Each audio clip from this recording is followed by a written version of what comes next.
दिल्ली रघुवीर नगर के N block से पारिवारिक झगड़े का एक मामला सामने आया है, जहां एक महिला ने उसके ससुराल वालों पर अत्याचार करने का आरोप लगाया है।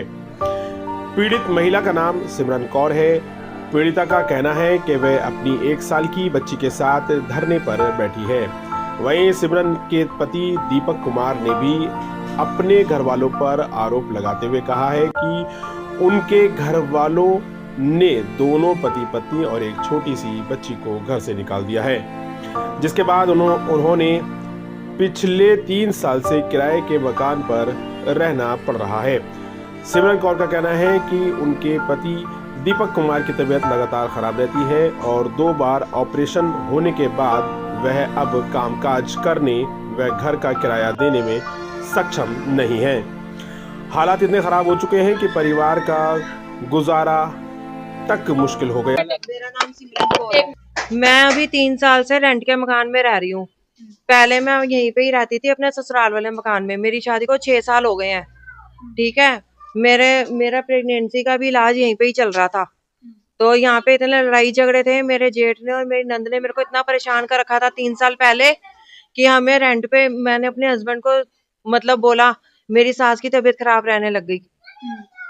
तो उनकी तबीयत को ध्यान में रखते हुए मैंने अपने हस्बैंड को बोला हमें रेंट पे ही रहना सही रहेगा। जैसा मेरा सामान अंदर पड़ा था मैंने वैसे ही अपने कमरे को ताला लगा दिया और हम अपने कमरे में अपने किराए पे चले गए।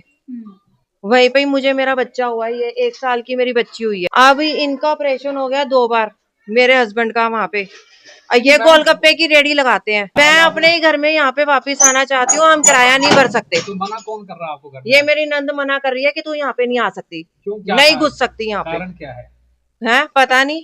और मेरी सास के नाम पे प्रॉपर्टी है ये सारी। मैं परसों यहाँ पे आई थी। मैंने इनसे आराम से बोला कि हम अब किराया नहीं भर पा रहे। हम 10,000 हो गया, 10,000 किराया, 3 साल हो गए हम किराए पे रहते हुए। मेरा सामान यहाँ पे पड़ा हुआ है, मैं अपना और सामान लेके आ रही हूँ, मुझे यहीं पे ही रहना है। ये फर्स्ट फ्लोर पे ऊपर इसका कमरा है। ठीक है, ये मेरी सास के जीते जी अपने फर्स्ट फ्लोर पे रहती थी। ठीक है, उसके बाद मेरी सास की तबीयत ज्यादा खराब रहने लग गई तो ये नीचे खाती पीती थी। ठीक है, सोने के लिए ऊपर जाती थी फर्स्ट फ्लोर पे।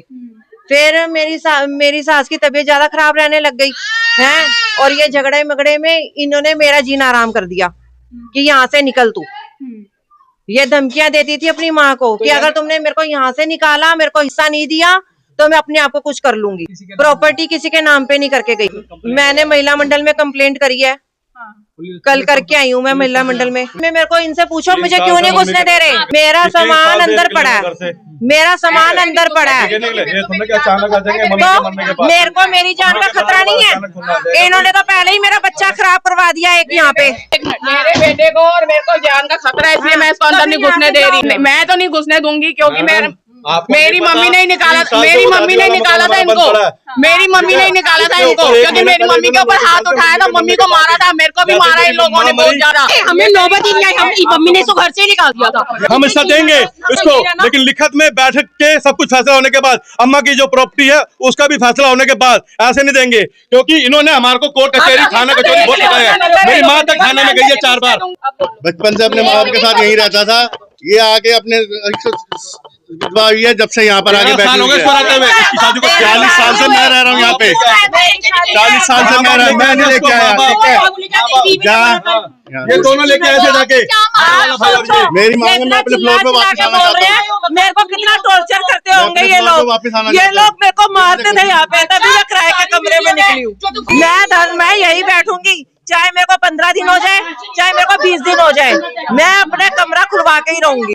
मुझे अपने फ्लोर पे वापस आना, मैं किराया नहीं बल सकता। यहीं पे रहते थे सब, तो पहले एक साथ ही रहते थे, फिर नीचे ये खाली करके चले गए थे मेरे चाचा और उसके बाद वापस आ रहे तो ये रहने नहीं दे रहे। अब क्यों नहीं रहने दे रहे इसका हमें नहीं पता, बट जो ऊपर वाला फ्लोर था वो भी हमारा ही फ्लोर है, मेरे पापा का ही है। तो तब भी ये साथ वाले रूम में ये भी बैठी हुई है बुआ। अब हम दोनों बड़े हो गए, हम इनको बोल रहे हैं कि हमें भी ये कमरा चाहिए, तो ये हमें भी नहीं खाली करके दे रहे कमरा। तो खाली करके दे बुआ ही नहीं दे रही हमें, उन्होंने ही रखा हुआ है सामान वगैरह अपना। हम बोल रहे हैं हमें भी कमरा चाहिए। अब एक कमरे में हमारा गुजारा नहीं हो पाता।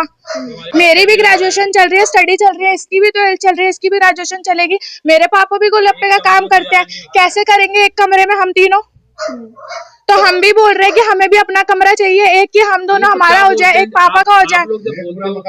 ये मना कर देते हैं, नहीं खाली कर रहे हम पुलिस चौकी भी इस बात पे गए, इन्होंने वुमेन सेल पे मेरे पापा के खिलाफ कंप्लेन कर दी थी, तो वहाँ पे भी इनको यही समझाया कि आप खाली करके, 2 बच्चे हैं इनके, बड़े हो गए, अब इनको चाहिए तो मना कर रही है। मेरा छोटा भाई है। तो इसको घर में क्यों नहीं घुसने दिया जा रहा, क्या पता नहीं, वो तो इनको पता है।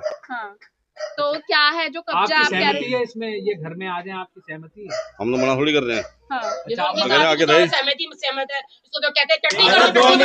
ये इनका घर का मामला है, ये सब कह रहे कि बेच के हम सारा हिस्सा ले लेंगे, पर इनका घर का मामला है, पता नहीं क्या हो रहा है क्या नहीं हो रहा। हमने भी कहा है कि तुम बेच के सब अलग अलग ले लो, देखो उनके घर का मामला है, हम कुछ नहीं बोलते। ये घर का हुआ है ना, तब से लड़ाई झगड़ा हो ही रहा है, काफी दिन से हो रहा है, जब से ये कह रहे घर बेचना है, पता नहीं हम इनका लफड़ा बहुत हो